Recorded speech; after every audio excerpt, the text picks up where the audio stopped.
வருகிறது. இம்மாதிரி மழை பெய்தால் இந்த பூலோகம் சுருக்கமாக இருந்தது. இந்த மாரியம்மனை வழிபாடு செய்கின்றபோது காலம் தவறான மழை பொழியும். கிராமத்தில் இருக்கக்கூடியதான சிறு சிறு வியாதிகள் மனிதர்கள் இருக்கக்கூடிய நோய்கள் எல்லாம் தீர்க்கும். மாரியம்மன் மாரியம்மனை போய் உறுதி வாங்கியிருந்தாலும் எந்த ஒரு நோயாக தான் தீரும் அப்படின்னு சாப்பிட்டோம். அப்படியே மாரி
புருஷானகம் அஷ்பூர்வா பிரதமத்யாமத்தினாத பிரபோணிதி ஸ்ரீயம் தேவி முபக்வயே ஸ்ரீமாதேவி ஜுஷதாம் காம் ஜோஷ்மிதாம் இரண்ய பிராகாரம் மாத்ராம் ஜுடந்தே திருப்தாம் தர்ப்பயந்தே பத்மேந்திதாம் பத்மாவதியில கலந்து கொள்ளுமாறு கேட்டுக்கொள்ளப்படுகிறது. இந்த மகாமாரியம்மனோட அருள் மனசார சேவிச்சுக்கோங்க. இந்த பூர்ணாவதிக்கு காயின்ஸ் மட்டும் போடுங்க, பணம்லாம் போட தேவையில்ல, காயின்ஸ் மட்டும் சேர்த்துக்கோங்க. இந்த பூர்ணாவதியை தொட்டு சேவிச்சு அதை காயின்ஸ் மட்டும் அப்படி போட்டுருங்க. ஓ மகாதேவி வித்மகே விஷ்ணு பத்ரி தீமகே.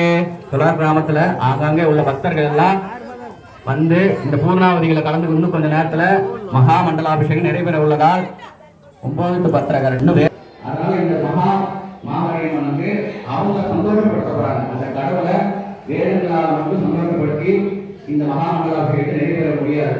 எத்தனை பாக்கு எப்படி கடைசியாக கொடுக்குறோமோ வேதங்கள் முடிஞ்சு இந்த மகாமண்டலாபிஷேகத்துல அந்த மகாமாரியம்மன் நாளைக்கு வருவான்னு கேட்கப்பட முடியாது.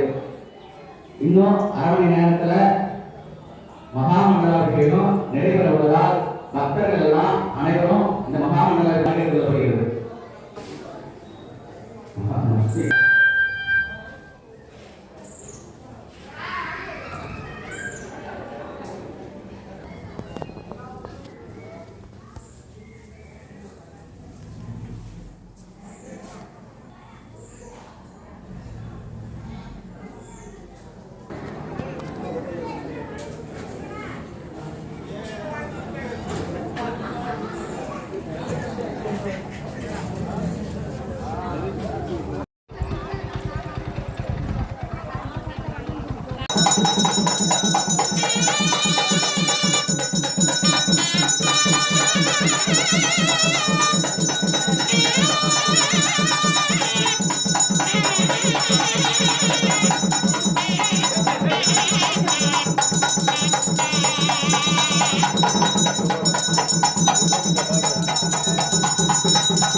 நண்பர்களே, இது உங்களுக்காக தெரிஞ்சு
அவர்